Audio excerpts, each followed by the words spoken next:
Hey guys, it's Cloudaven. We're going to go ahead and continue with 48 Laws of Power by Mr. Green.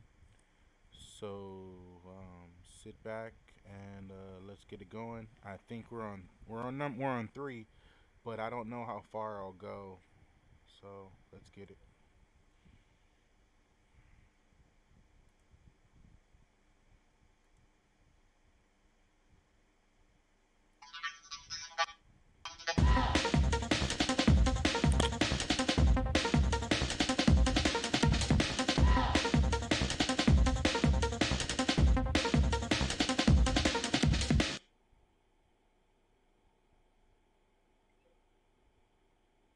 Law 3.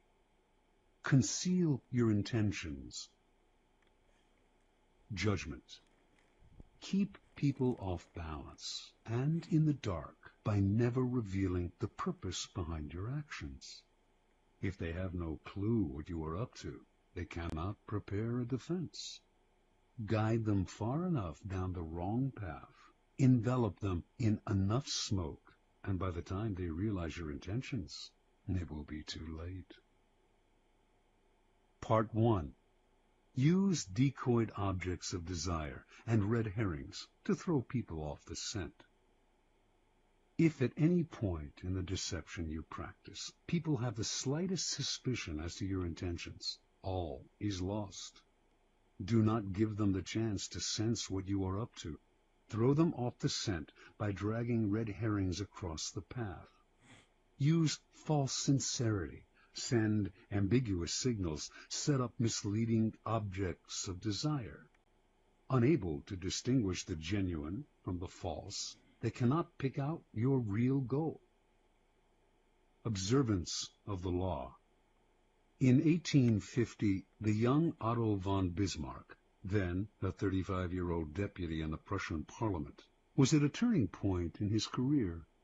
The issues of the day were the unification of the many states, including Prussia, into which Germany was then divided, and a war against Austria, the powerful neighbor to the south that hoped to keep the Germans weak and at odds, even threatening to intervene if they tried to unite.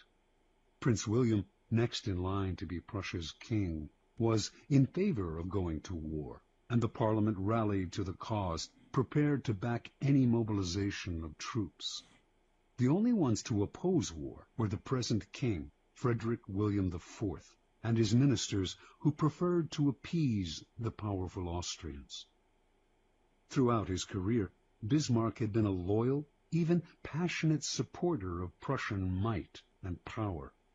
He dreamed of German unification, of going to war against Austria and humiliating the country that for so long had kept Germany divided. A former soldier, he saw warfare as a glorious business. This, after all, was the man who years later would say, "The great questions of the time will be decided not by speeches and resolutions, but by iron and blood." Passionate patriot and lover of military glory, Bismarck nevertheless gave a speech in Parliament at the height of the war fever that astonished all who heard it. "Woe unto the statesman," he said, "who makes war without a reason that will still be valid when the war is over. After the war, you will all look differently at these questions. Will you then have the courage to turn to the peasant contemplating the ashes of his farm, to the man who has been crippled, to the father who has lost his children?" Not only did Bismarck go on to talk of the madness of this war, but, strangest of all, he praised Austria and defended her actions. This went against everything he had stood for. The consequences were immediate. Bismarck was against the war. What could this possibly mean? Other deputies were confused, and several of them changed their votes. Eventually, the king and his ministers won out, and war was averted. A few weeks after Bismarck's infamous speech, the king, grateful that he had spoken for peace, made him a cabinet minister. A few years later, he became the Prussian premier. In this role, he eventually led his country and the peace-loving king into a war against Austria, crushing the former empire and establishing a mighty German state, with Prussia at its head. Interpretation. At the time of his speech in 1850, Bismarck made several calculations. First, he sensed that the Prussian military, which had not kept pace with other European armies, was unready for war, that Austria, in fact, might very well win, a disastrous result for the future. Second, if the war were lost and Bismarck had supported it, his career would be gravely jeopardized. The king and his conservative ministers wanted peace. Bismarck wanted power. The answer was to throw people off the scent by supporting a cause he detested, saying things he would laugh at if said by another. A whole country was fooled. It was because of Bismarck's speech that the king made him a minister, a position from which he quickly rose to be prime minister, attaining the power to strengthen the Prussian military and accomplish what he had wanted all along, the humiliation of Austria and the unification of Germany under Prussia's leadership. Through insincerity and misleading signals, he deceived everyone, concealed his purpose, and attained everything he wanted. Such is the power of hiding your intentions. Keys to power. Most people are open books. They say what they feel, blurt out their opinions at every opportunity, and constantly reveal their plans and intentions. They do this for several reasons. First, it is easy and natural to always want to talk about one's feelings and plans for the future. It takes effort to control your tongue and monitor what you reveal. Second, many believe that by being honest and open, they are winning people's hearts and showing their good nature. They are greatly deluded. Honesty is actually a blunt instrument which bloodies more than it cuts. Your honesty is likely to offend people. It is much more prudent to tailor your words, telling people what they want to hear, rather than the coarse and ugly truth of what you feel or think. More important, by being unabashedly open, you make yourself so predictable and familiar that it is almost impossible to respect or fear you, and power will not accrue to a person who cannot inspire such emotions.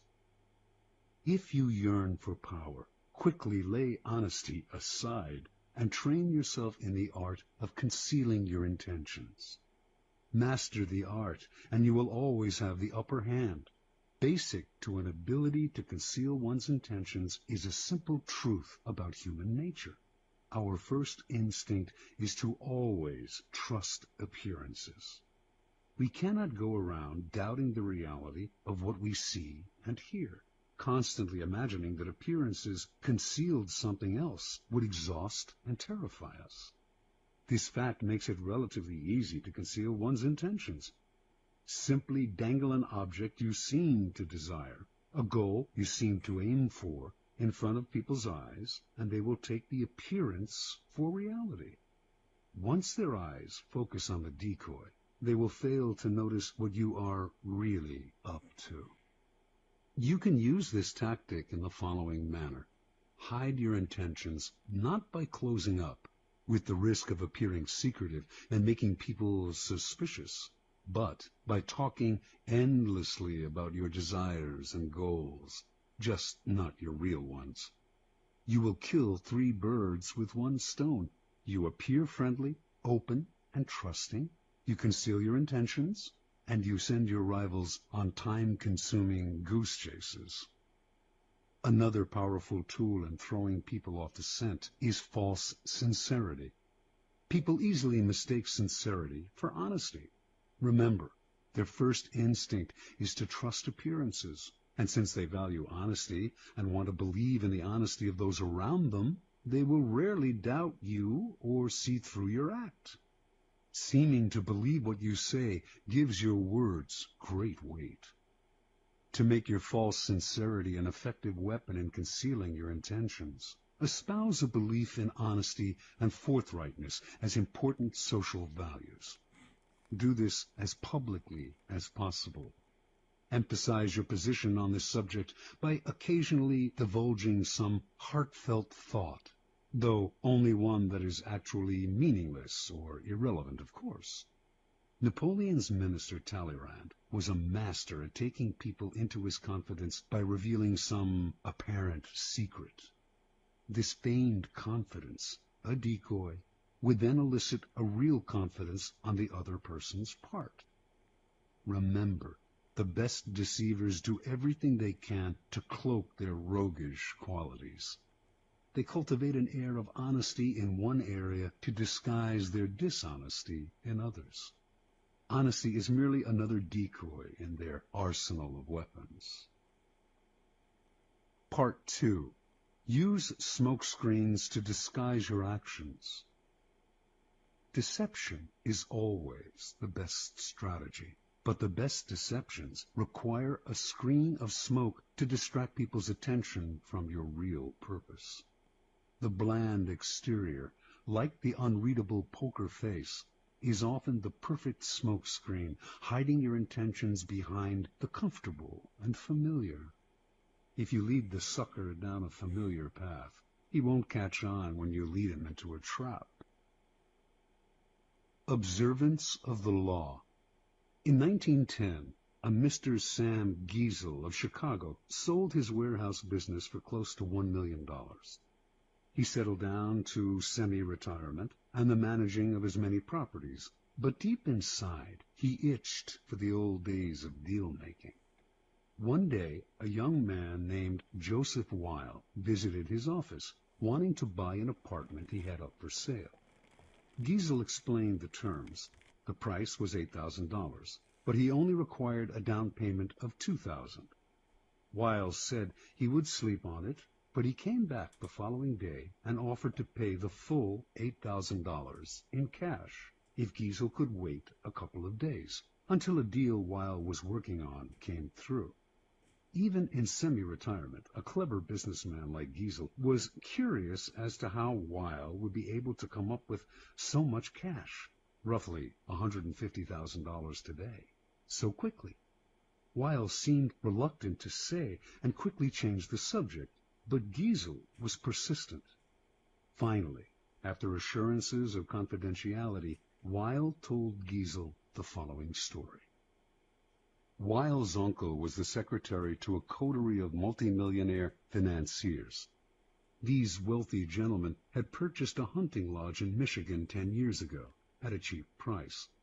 They had not used the lodge for a few years, so they had decided to sell it and had asked Weil's uncle to get whatever he could for it. For reasons, good reasons, of his own, the uncle had been nursing a grudge against the millionaires for years. This was his chance to get back at them. He would sell the property for $35,000 to a setup man, whom it was Weil's job to find. The financiers were too wealthy to worry about this low price. The setup man would then turn around and sell the property again for its real price, around $155,000. The uncle, Weil, and the third man would split the profits from this second sale. It was all legal and for a good cause, the uncle's just retribution. Giesel had heard enough. He wanted to be the set-up buyer. Weil was reluctant to involve him, but Giesel would not back down. The idea of a large profit plus a little adventure had him champing at the bit. Weil explained that Giesel would have to put up the $35,000 in cash to bring the deal off. Giesel, a millionaire, said he could get the money with the snap of his fingers. Weil finally relented and agreed to arrange a meeting between the uncle, Giesel, and the financiers in the town of Galesburg, Illinois. On the train ride to Galesburg, Giesel met the uncle, an impressive man, with whom he avidly discussed business. Weil also brought along a companion, a somewhat paunchy man named George Gross. Weil explained to Giesel that he himself was a boxing trainer, that Gross was one of the promising prize fighters he trained, and that he had asked Gross to come along to make sure the fighters stayed in shape. For a promising fighter, Gross was unimpressive looking. He had gray hair and a beer belly, but Giesel was so excited about the deal that he didn't really think about the man's flabby appearance. Once in Galesburg, Weil and his uncle went to fetch the financiers, while Giesel waited in a hotel room with Gross, who promptly put on his boxing trunks. As Giesel half-watched, Gross began to shadowbox. Distracted as he was, Giesel ignored how badly the boxer wheezed after a few minutes of exercise, although his style seemed real enough. An hour later, Weil and his uncle reappeared with the financiers, an impressive, intimidating group of men, all wearing fancy suits. The meeting went well, and the financiers agreed to sell the lodge to Giesel, who had already had the $35,000 wired to a local bank. This minor business now settled, the financiers sat back in their chairs and began to banter about high finance, throwing out the name J.P. Morgan as if they knew the man. Finally, one of them noticed the boxer in the corner of the room. Weil explained what he was doing there. The financier countered that he too had a boxer in his entourage, whom he named. Weil laughed brazenly and exclaimed that his man could easily knock out their man. Conversation escalated into argument. In the heat of passion, Weil challenged the men to a bet. The financiers eagerly agreed and left to get their man ready for a fight the next day. As soon as they had left, the uncle yelled at Weil right in front of Giesel. They did not have enough money to bet with, and once the financiers discovered this, the uncle would be fired. Weil apologized for getting him in this mess, but he had a plan. He knew the other boxer well, and with a little bribe they could fix the fight. But where would the money come from for the bet? The uncle replied. Without it, they were as good as dead. Finally, Giesel had heard enough. Unwilling to jeopardize his deal with any ill will, he offered his own $35,000 cash for part of the bet. Even if he lost that, he would wire for more money and still make a profit on the sale of the lodge. The uncle and nephew thanked him. With their own $15,000 and Giesel's $35,000, they would manage to have enough for the bet. That evening, as Giesel watched the two boxers rehearse the fix in the hotel room, his mind reeled at the killing he was going to make from both the boxing match and the sale of the lodge. The fight took place in a gym the next day. Weil handled the cash, which was placed for security in a locked box. Everything was proceeding as planned in the hotel room. The financiers were looking glum at how badly their fighter was doing, and Giesel was dreaming about the easy money he was about to make. Then, suddenly, a wild swing by the financier's fighter hit Gross hard on the face, knocking him down. When he hit the canvas, blood spurted from his mouth. He coughed, then lay still. One of the financiers, a former doctor, checked his pulse. He was dead. The millionaires panicked. Everyone had to get out before the police arrived. They could all be charged with murder. Terrified, Giesel hightailed it out of the gym and back to Chicago, leaving behind his $35,000, which he was only too glad to forget, for it seemed a small price to pay to avoid being implicated in a crime. He never wanted to see Weil or any of the others again. After Giesel scurried out, Gross stood up under his own steam. The blood that had spurted from his mouth came from a ball filled with chicken blood and hot water that he had hidden in his cheek. The whole affair had been masterminded by Weil, better known as the Yellow Kid, one of the most creative con artists in history. Weil split the $35,000 with the financiers and the boxers, all fellow con artists, a nice little profit for a few days' work. Interpretation. The Yellow Kid had staked out Giesel as the perfect sucker long before he set up the con. He knew the boxing match scam would be the perfect ruse to separate Giesel from his money quickly and definitively. But he also knew that if he had begun by trying to interest Giesel in a boxing match, he would have failed miserably. He had to conceal his intentions and switch attention, create a smokescreen, in this case the sale of the lodge. On the train ride and in the hotel room, Hey, what's up, Lucky?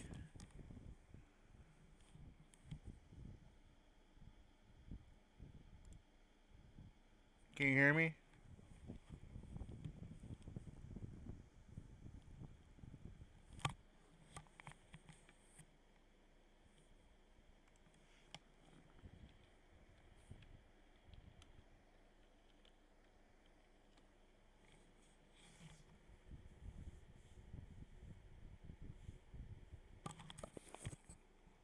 Yeah, I'm just listening to the 48 Laws of Power.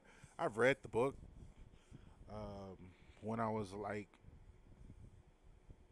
19. So yeah, I'm just listening to it. I'm going through a week, recapping it. About it's about 9 streams worth, so that's about like 4 days because it's like 9 hours. So yeah, I figured I'd do that, and yeah, because something occurred to me. I was becoming overly emotional when my cousin died. Yeah, emotional's fine, when somebody passes, but um, I felt helpless and powerless. And then I was like, there was something I read a long time ago to help me with feeling powerless. So it was the 48 Laws of Power, and I guess this is my way of grieving for him because he was 23. We don't know what he passed from yet, so we're waiting on the autopsy. So yeah, so that's why I'm listening to 48 Laws of Power. Um, while playing my normal streaming games, I figure I'd take you know about 2 3 days and go ahead and listen to the audiobook while I stream and try to and recoup some of my power that I feel helpless of, especially with death. So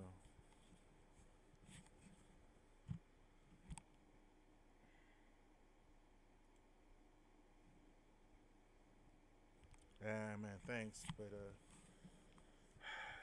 I feel I feel bad for my cousin's mom because like that was her youngest, and yeah, he's my second cousin. His mom's my first cousin because it's my uncle's daughter's son, which makes it his my uncle's grandson. So yeah, but yeah, this is why I'm listening to the 48 Laws of Power. So I figure it'll help me get through it. So this is my way of kind of grieving because he was a good kid. I don't think he got himself caught up in anything. I just uh, the way they found him kind of bugs me. So we'll wait till the autopsy gets back, and then we'll see. I'm hoping it was just uh, an accident.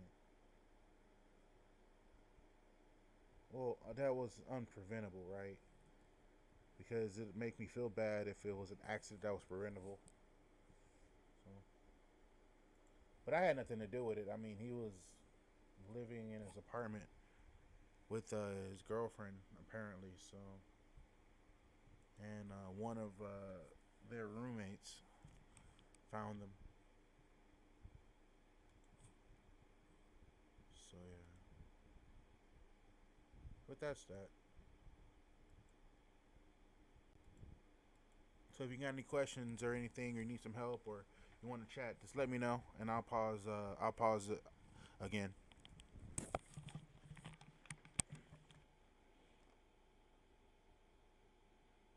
Giesel's mind had been completely occupied with the pending deal, the easy money, the chance to hobnob with wealthy men. He had failed to notice that Gross was out of shape and middle-aged at best. Such is the distracting power of a smokescreen. Engrossed in the business deal, Giesel's attention was easily diverted to the boxing match, but only at a point when it was already too late for him to notice the details that would have given Gross away. The match, after all, now depended on a bribe rather than on the boxer's physical condition, and Giesel was so distracted at the end by the illusion of the boxer's death that he completely forgot about his money. Learn from the yellow kid. The familiar, inconspicuous front is the perfect smokescreen. Approach your mark with an idea that seems ordinary enough, a business deal, financial intrigue. The sucker's mind is distracted, his suspicions allayed. That is when you gently guide him onto the second path, the slippery slope down which he slides helplessly into your trap. Keys to power. If you believe that the deceivers are colorful folk who mislead with elaborate lies and tall tales, you are greatly mistaken. The best deceivers utilize a bland and inconspicuous front that calls no attention to themselves. They know that extravagant words and gestures immediately raise suspicion. Instead, they envelop their mark in the familiar, the banal, the harmless. The simplest form of smokescreen is facial expression. Behind a bland, unreadable exterior, all sorts of mayhem can be planned without detection. This is a weapon that the most powerful men in history have learned to perfect. It was said that no one could read Franklin D. Roosevelt's face. Baron James Rothschild made a lifelong practice of disguising his real thoughts behind bland smiles and nondescript looks. Stendhal wrote of Talleyrand, "Never was a face less of a barometer." As one poker manual explains it, while playing his hand, the good player is seldom an actor. Instead, he practices a bland behavior that minimizes readable patterns, frustrates and confuses opponents, permits greater concentration. An adaptable concept. The smokescreen can be practiced on a number of levels, all playing on the psychological principles of distraction and misdirection. One of the most effective smokescreens is the noble gesture. People want to believe apparently noble gestures are genuine, for the belief is pleasant. They rarely notice how deceptive these gestures can be. Another effective smokescreen is the pattern, the establishment of a series of actions that seduce the victim into believing you will continue in the same way. The pattern plays on the psychology of anticipation. Our behavior conforms to patterns, or so we like to think. In 1878, the American robber baron Jay Gould created a company that began to threaten the monopoly of the telegraph company Western Union. The directors of Western Union decided to buy Gould's company up.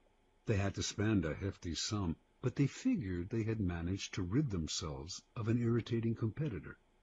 A few months later, though, Gould was at it again, complaining he had been treated unfairly. He started up a second company to compete with Western Union and its new acquisition.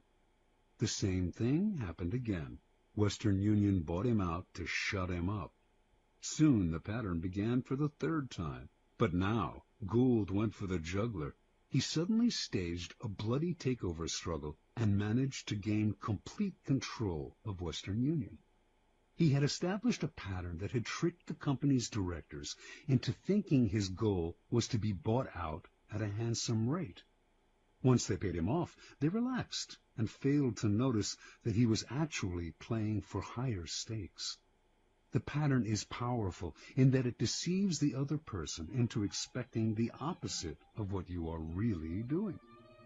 Remember, it takes patience and humility to dull your brilliant colors, to put on the mask of the inconspicuous. Do not despair at having to wear such a bland mask. It is often your unreadability that draws people to you and makes you appear a person of power.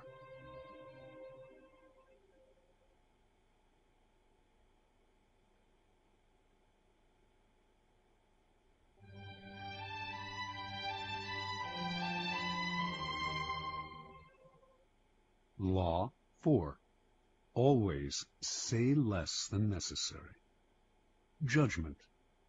When you are trying to impress people with words, the more you say, the more common you appear, and the less in control. Even if you're saying something banal, it will seem original if you make it vague, open-ended, and sphinx-like. Powerful people impress and intimidate by saying less. The more you say, the more likely you are to say something foolish. Observance of the law.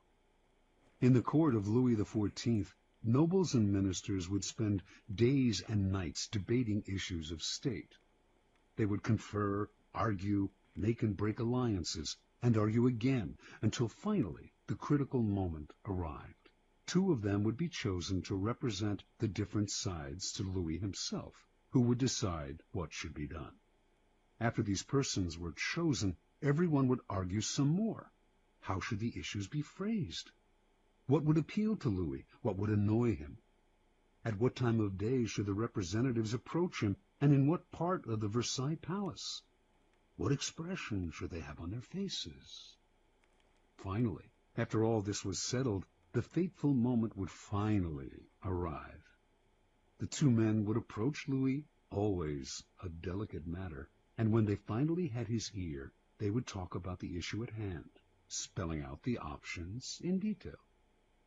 Louis would listen in silence, a most enigmatic look on his face. Finally, when each had finished his presentation and had asked for the king's opinion, he would look at them both and say, "I shall see." Then he would walk away. The ministers and courtiers would never hear another word on this subject from the king. They would simply see the result weeks later, when he would come to a decision and act. He would never bother to consult them on the matter again. Interpretation. Louis XIV was a man of very few words. His most famous remark is, "L'État, c'est moi." The state is me. Nothing could be more pithy, yet more eloquent. His infamous, "I shall see," was one of several extremely short phrases that he would apply to all manner of requests. Louis was not always this way. As a young man, he was known for talking at length, delighting in his own eloquence. His later taciturnity was self-imposed, an act, a mask he used to keep everybody below him off balance. No one knew exactly where he stood, or could predict his reactions. No one could try to deceive him by saying what they thought he wanted to hear, because no one knew what he wanted to hear. As they talked on and on to the silent Louis, they revealed more and more about themselves, information he would later use against them to great effect. In the end, Louis's silence kept those around him terrified and under his thumb. It was one of the foundations of his power. As Saint-Simon wrote, no one knew as well as he how to sell his words, his smile, even his glances. Everything in him was valuable because he created differences, and his majesty was enhanced by the sparseness of his words. Keys to power. Power is, in many ways, a game of appearances, and when you say less than necessary, you inevitably appear greater and more powerful than you are. Your silence will make other people uncomfortable. Humans are machines of interpretation and explanation. They have to know what you are thinking. When you carefully control what you reveal, they cannot pierce your intentions or your meaning.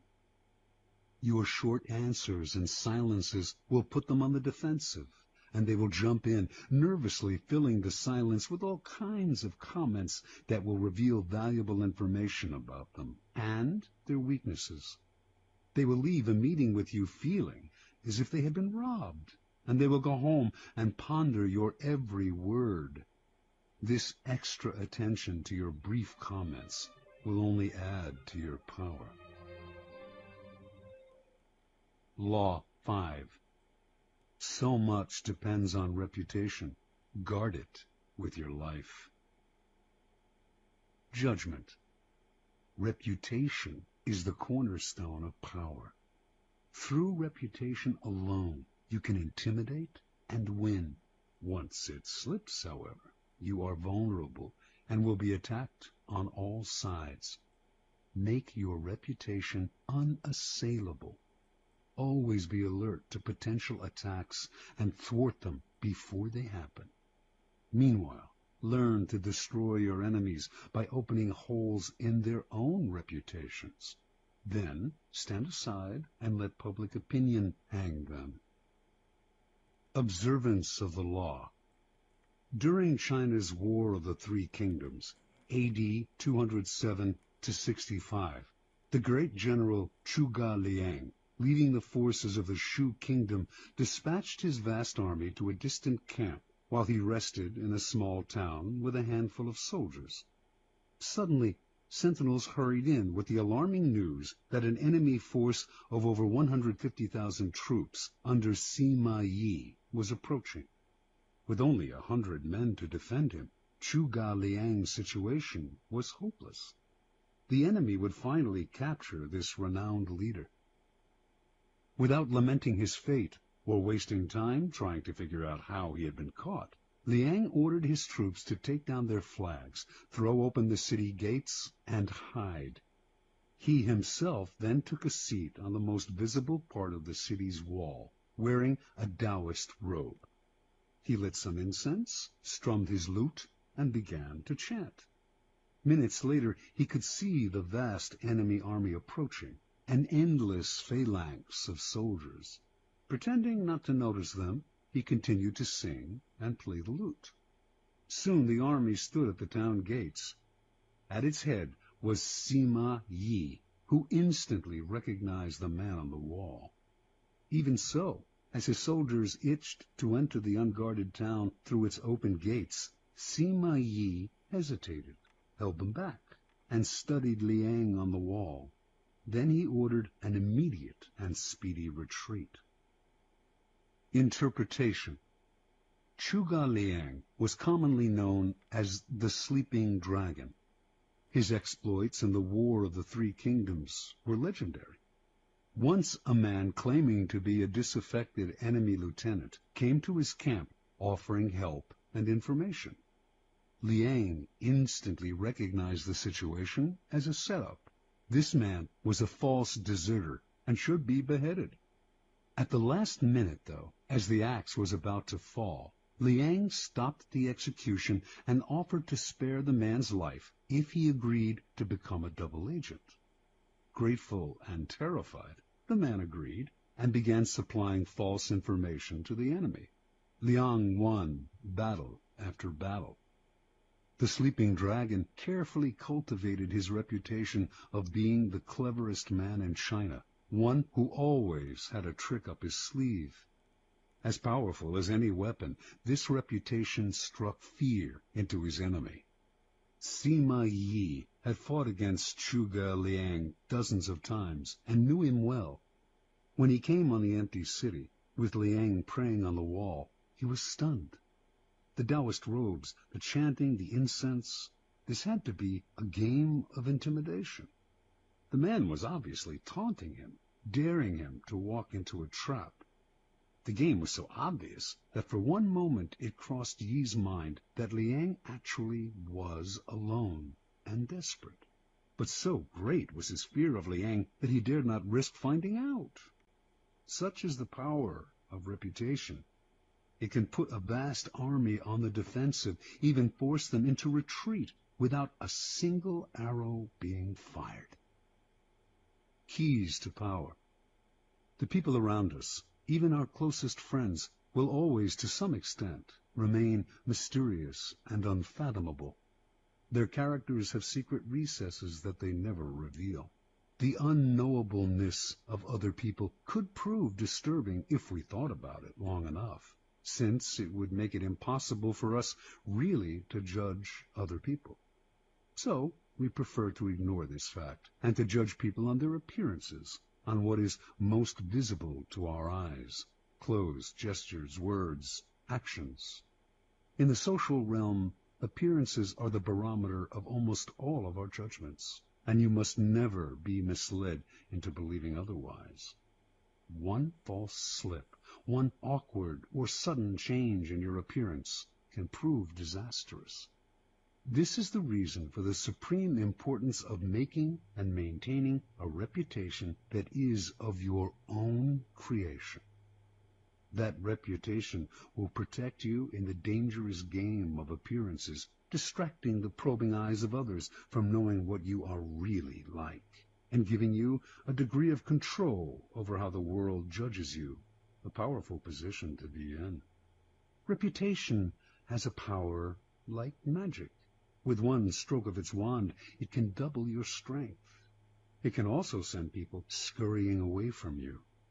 Whether the exact same deeds appear brilliant or dreadful can depend entirely on the reputation of the doer. In the beginning, you must work to establish a reputation for one outstanding quality, whether generosity or honesty or cunning. This quality sets you apart and gets other people to talk about you. You then make your reputation known to as many people as possible. Subtly, though, take care to build slowly and with a firm foundation, and watch as it spreads like wildfire. Reputation is a treasure to be carefully collected and hoarded. Especially when you are first establishing it, you must protect it strictly, anticipating all attacks on it. Once it is solid, do not let yourself get angry or defensive at the slanderous comments of your enemies. That reveals insecurity, not confidence in your reputation. Take the high road instead, and never appear desperate in your self-defense. On the other hand, an attack on another man's reputation is a potent weapon, particularly when you have less power than he does. He has much more to lose in such a battle, and your own thus far small reputation gives him a small target when he tries to return your fire. But this tactic must be practiced with skill. You must not seem to engage in petty vengeance. If you do not break your enemy's reputation cleverly, you will inadvertently ruin your own. Law 6. Court attention at all cost. Judgment. Everything is judged by its appearance. What is unseen counts for nothing. Never let yourself get lost in the crowd, then, or buried in oblivion. Stand out. Be conspicuous at all cost. Make yourself a magnet of attention by appearing larger, more colorful, more mysterious than the bland and timid masses. Part 1. Surround your name with the sensational and scandalous. Draw attention to yourself by creating an unforgettable, even controversial image. Court scandal. Do anything to make yourself seem larger than life and shine more brightly than those around you. Make no distinction between kinds of attention. Notoriety of any sort will bring you power. Better to be slandered and attacked than ignored. Observance of the law. P.T. Barnum started his career as an assistant to the owner of a circus, Aaron Turner. In 1836, the circus stopped in Annapolis, Maryland, for a series of performances. On the morning of opening day, Barnum took a stroll through town, wearing a new black suit. People started to follow him. Someone in the gathering crowd shouted out that he was the Reverend Ephraim K. Avery, infamous as a man acquitted of the charge of murder, but still believed guilty by most Americans. The angry mob tore off Barnum's suit and was ready to lynch him. After desperate appeals, Barnum finally convinced them to follow him to the circus where he could verify his identity. Once there, old Turner confirmed that this was all a practical joke. He himself had spread the rumor that Barnum was Avery. The crowd dispersed, but Barnum, who had nearly been killed, was not amused. He wanted to know what could have induced his boss to play such a trick. "My dear Mr. Barnum," Turner replied, It was all for our good. Remember, all we need to ensure success is notoriety. And indeed, everyone in town was talking about the joke, and the circus was packed that night, and every night it stayed in Annapolis. Barnum had learned a lesson he would never forget. Barnum's first big venture of his own was for the American Museum, a collection of curiosities located in New York. One day, a beggar approached Barnum in the street. Instead of giving him money, Barnum decided to employ him. Taking him back to the museum, he gave the man 5 bricks and told him to make a slow circuit of several blocks. At certain points, he was to lay down a brick on the sidewalk, always keeping 1 brick in hand.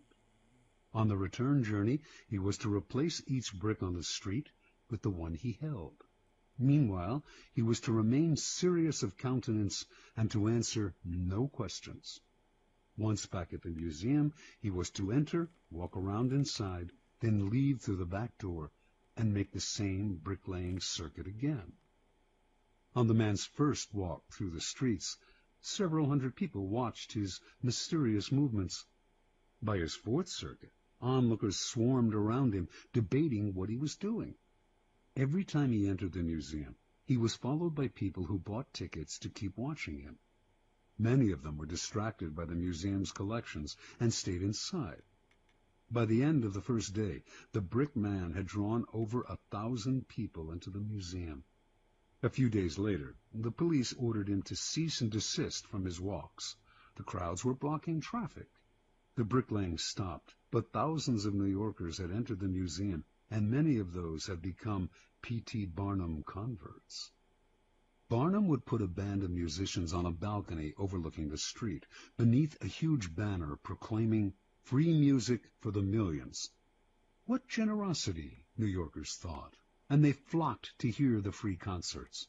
But Barnum took pains to hire the worst musicians he could find, and soon after the band struck up, people would hurry to buy tickets to the museum, where they would be out of earshot of the band's noise and of the booing of the crowd. Interpretation. Barnum understood the fundamental truth about attracting attention. Once people's eyes are on you, you have a special legitimacy.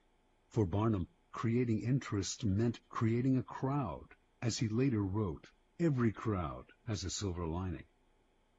At the beginning of your rise to the top, then, spend all your energy on attracting attention. Most important, the quality of the attention is irrelevant, no matter how badly his shows were reviewed or how slanderously personal were the attacks on his hoaxes. Barnum would never complain. If a newspaper critic reviled him particularly badly, in fact, he made sure to invite the man to an opening and to give him the best seat in the house. He would even write anonymous attacks on his own work, just to keep his name in the papers. From Barnum's vantage, attention, whether negative or positive, was the main ingredient of his success. The worst fate in the world for a man who yearns fame, glory, and of course power, is to be ignored. Keys to power. Burning more brightly than those around you is a skill that no one is born with. You have to learn to attract attention as surely as the lodestone attracts iron. At the start of your career, you must attach your name and reputation to a quality, an image that sets you apart from other people. This image can be something like a characteristic style of dress, or a personality quirk that amuses people and gets talked about. Once the image is established, you have an appearance, a place in the sky for your star. It is a common mistake to imagine that this peculiar appearance of yours should not be controversial, that to be attacked is somehow bad. Nothing could be further from the truth. To avoid being a flash in the pan and having your notoriety eclipsed by another, you must not discriminate between different types of attention. In the end, every kind will work in your favor. Once in the limelight, you must constantly renew it by adapting and varying your method of courting attention. If you don't, the public will grow tired, will take you for granted and will move on to a newer star. The game requires constant vigilance and creativity. Part 2. Create an air of mystery. In a world growing increasingly banal and familiar, what seems enigmatic instantly draws attention. Never make it too clear what you are doing or about to do. Do not show all your cards. An air of mystery heightens your presence. It also creates anticipation. Everyone will be watching you to see what happens next.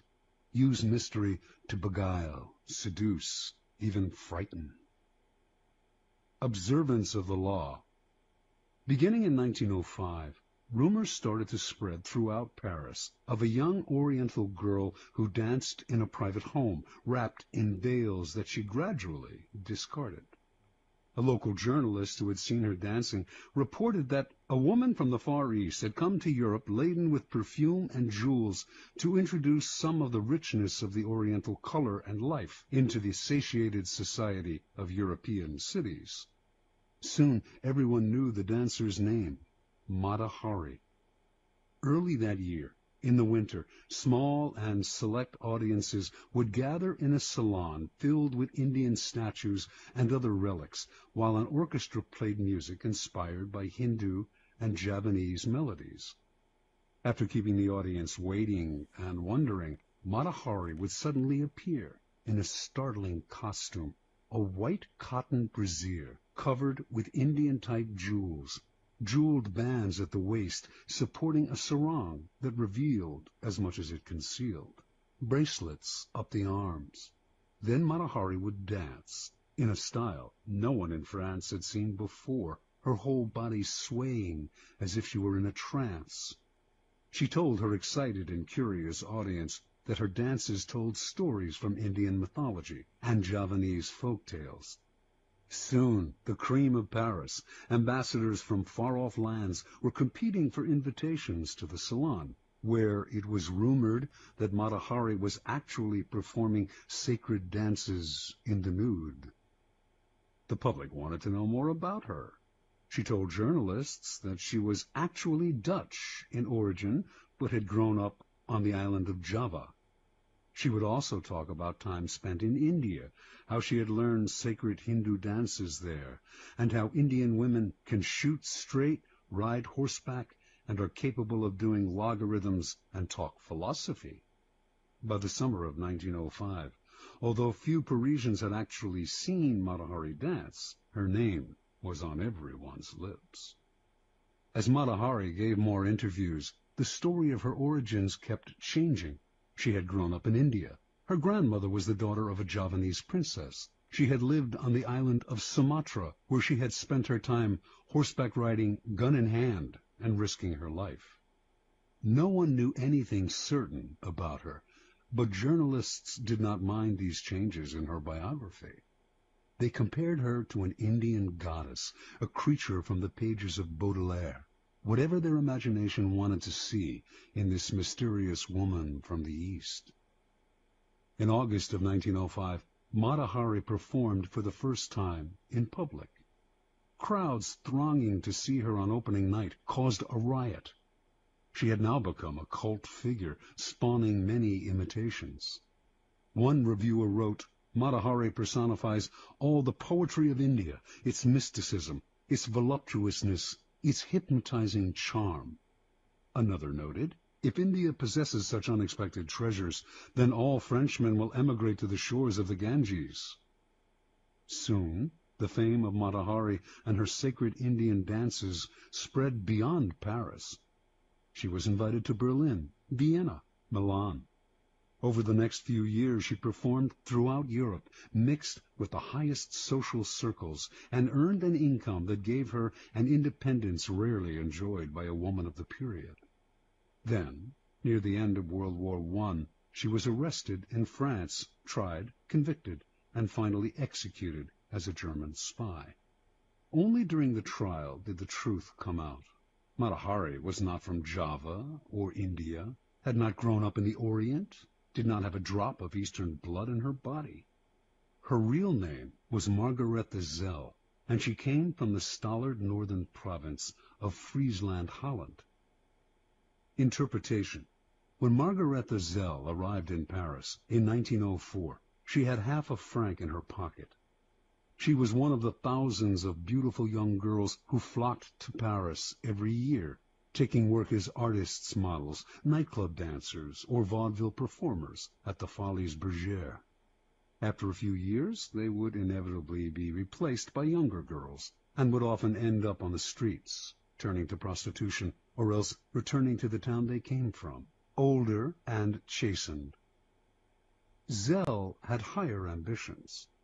She had no dance experience and had never performed in the theater, but as a young girl she had traveled with her family and had witnessed local dances in Java and Sumatra.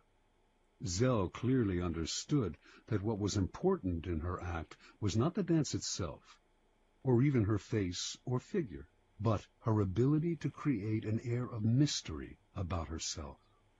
The mystery she created lay not just in her dancing, or her costumes, or the stories she would tell, or her endless lies about her origins. It lay in an atmosphere enveloping everything she did. There was nothing you could say for sure about her. She was always changing, always surprising her audience with new costumes, new dances, new stories. This air of mystery left the public always wanting to know more, always wondering about her next move. Mata Hari was no more beautiful than many of the other young girls who came to Paris, and she was not a particularly good dancer. What separated her from the mass, what attracted and held the public's attention and made her famous and wealthy, was her mystery. People are enthralled by mystery because it invites constant interpretation. They never tire of it. The mysterious cannot be grasped, and what cannot be seized and consumed creates power. Keys to power. In a world that is ever more banal, that has had its mystery and myth squeezed out of it, we secretly crave enigmas, people or things that cannot be instantly interpreted, seized, and consumed. That is the power of the mysterious. It invites layers of interpretation, excites our imagination, seduces us into believing that it conceals something marvelous. The world has become so familiar, and its inhabitants so predictable, that what wraps itself in mystery will almost always draw the limelight to it and make us watch it. Do not imagine that to create an air of mystery, you have to be grand and awe-inspiring. Mystery that is woven into your day-to-day demeanor and is subtle has that much more power to fascinate and attract attention. Remember, most people are up front, can be read like an open book, take little care to control their words or image, and are hopelessly predictable. By simply holding back, keeping silent, occasionally uttering ambiguous phrases, deliberately appearing inconsistent, and acting odd in the subtlest of ways, you will emanate an aura of mystery. The people around you will then magnify that aura by constantly trying to interpret you. Mysterious people put others in a kind of inferior position, that of trying to figure them out. To degrees that they can control, they also elicit the fear surrounding anything uncertain or unknown. All great leaders know that an aura of mystery draws attention to them and creates an intimidating presence. If your social position prevents you from completely wrapping your actions in mystery, you must at least learn to make yourself less obvious. Every now and then, act in a way that does not mesh with other people's perception of you. This way, you keep those around you on the defensive, eliciting the kind of attention that makes you powerful. Law 7.